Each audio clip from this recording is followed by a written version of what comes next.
Hello बच्चों, कैसे हो आप। आज हम कक्षा 5 पर्यावरण अध्ययन की वर्कशीट हल करेंगे। पाठ 12 खत्म हो जाए तो चलिए वर्कशीट हल करते हैं।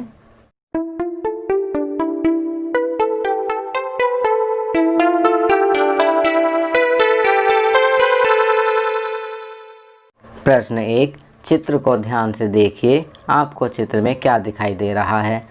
इस दृश्य को देखकर आप क्या महसूस कर रहे हैं? उत्तर दीजिए। तो बच्चों, इस चित्र को देखकर आप कैसा महसूस कर रहे हैं और आपको इस चित्र में क्या दिखाई दे रहा है, यह सब आप अपने उत्तर में लिखेंगे। आपकी सुविधा के लिए मैं यहाँ लिख रहा हूँ। चित्र में बहुत सारे वाहन दिखाई दे रहे हैं। इस दृश्य को देखकर मैं बहुत ही असहज महसूस कर रहा हूँ, क्योंकि इन वाहनों की संख्या इतनी ज़्यादा है कि सड़क पर बिल्कुल भी जगह नहीं बची है और इनके लिए इतना ईंधन कहाँ से आएगा। चलिए आगे बढ़ते हैं। प्रश्न 2, आप स्कूल कैसे जाते हैं? पैदल या किसी वाहन द्वारा? यदि वाहन द्वारा जाते हैं तो वाहन का नाम लिखिए। यदि आप पैदल जाते हैं तो उस वाहन का नाम लिखिए जिसमें बैठकर आप स्कूल जाना चाहेंगे। तो बच्चों, यहाँ आपको लिखना है कि आप स्कूल कैसे जाते हैं। यदि आप पैदल भी जाते हैं तो फिर भी आपको उस वाहन का नाम यहाँ पर लिखना है जिसमें आप बैठकर जाना चाहते हैं। आपकी सुविधा के लिए मैं यहाँ लिख रहा हूँ, मैं स्कूल अपने पापा के साथ उनके स्कूटर पर जाता हूँ। चलिए अगला प्रश्न करते हैं। प्रश्न 3, निम्नलिखित कथनों के सामने सही या गलत का निशान लगाइए। पहला, पेट्रोल या डीजल का भंडार सीमित है। सही। दूसरा, चौराहे पर लाल बत्ती हो जाने पर वाहन का इंजन बंद कर देना चाहिए। सही। तीसरा, पेट्रोल या डीजल आदि प्राकृतिक तेल जमीन के अंदर बहुत गहराई पर मिलते हैं। सही। चौथा, सड़क पर वाहन चलाते समय हमें अनावश्यक रूप से हॉर्न बजाना चाहिए। गलत। चलिए अगला प्रश्न करते हैं। प्रश्न 4, सही विकल्प चुनिए। इनमें से कौन सा वाहन पेट्रोल या डीजल के बिना चलता है? तो इसका सही उत्तर है पहला, साइकिल। ख, निम्न में से भारत के किस राज्य में तेल के भंडार सर्वाधिक पाए जाते हैं? तो इसका सही उत्तर है पहला, महाराष्ट्र।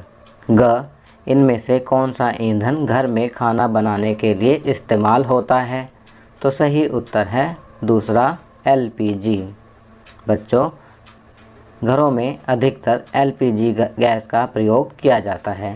आपने देखा ही होगा, हर किसी के घर में सिलेंडर होता है। उस सिलेंडर के अंदर जो गैस होती है उसे एलपीजी कहते हैं। चलिए आगे बढ़ते हैं। प्रश्न 5, पृथ्वी पर पेट्रोल और डीजल सीमित मात्रा में है, इन्हें व्यर्थ खर्च नहीं करना चाहिए। इस तथ्य पर आधारित एक पोस्टर बनाइए या कोई नारा लिखिए। तो बच्चों, यहाँ पर जो दी हुई जगह है उसमें आप कोई पोस्टर बना सकते हैं या कोई नारा लिख सकते हैं। आप पेट्रोल और डीजल को व्यर्थ खर्च नहीं करना चाहिए के ऊपर कोई पोस्टर बना सकते हैं या फिर कोई नारा लिख सकते हैं। यह कार्य आप स्वयं करेंगे। आपकी सुविधा के लिए मैंने यहाँ पर पिक्चर लगा दी है, जिसे देखकर आप पोस्टर आदि आराम से बना सकते हैं।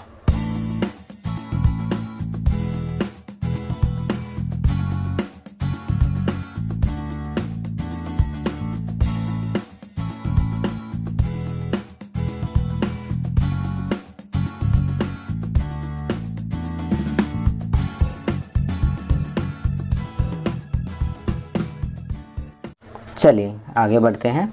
प्रश्न 6, कल्पना कीजिए यदि पृथ्वी से सारा पेट्रोल और डीजल खत्म हो जाए तो हमारे वाहन जैसे बस, कार, स्कूटर, ट्रक, रेल आदि कैसे चलेंगे?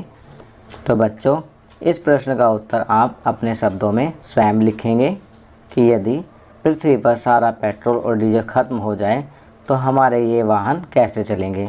आपकी सुविधा के लिए मैं यहाँ लिख रहा हूँ, यदि पृथ्वी पर सारा पेट्रोल और डीजल खत्म हो जाए तो हमारे वाहन जैसे बस, कार, स्कूटर, ट्रक, रेल आदि बंद हो जाएंगे। फिर तो इन्हें घोड़ों, बैलों या फिर ऊँटों द्वारा खींचकर ही चलाया जा सकेगा। चलिए आगे बढ़ते हैं।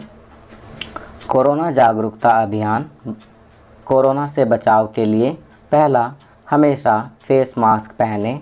दूसरा, हाथों को साबुन व पानी से बार बार धोते रहें। तीसरा, भीड़ भाड़ वाली जगहों से बचें व सामाजिक दूरी बनाए रखें। तो बच्चों, ये वर्कशीट यहाँ कंप्लीट होती है। अगर यह वीडियो आपको अच्छी लगी तो इसे लाइक एंड शेयर ज़रूर करें। अन्य विषयों पर बने हमारे लेटेस्ट वीडियोज़ को देखने के लिए चैनल को सब्सक्राइब करना ना भूलें और देखते रहिए हमारा channel knowledge kingdom. Thank you.